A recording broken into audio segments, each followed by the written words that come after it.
Rengeteg magyar megoldás van, itt van körülöttünk, itt vagyunk egy teremben, kutatók, gyártók, fejlesztők, startupok. Dolgozzunk együtt, és utol fogjuk érni szerintem Európát, remélem le is fogjuk körözni.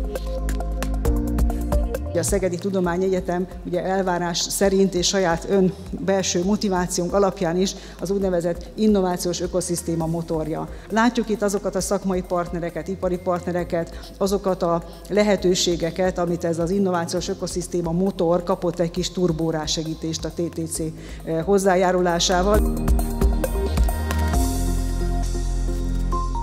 Egy felsőoktatási intézménynek nem csupán követnie kell a technológia fejlődését, hanem aktívan alakítani is kell azt, biztosítva, hogy a mesterséges intelligencia valóban az agrárszektor fenntarthatóságát és hatékonyságát szolgálja.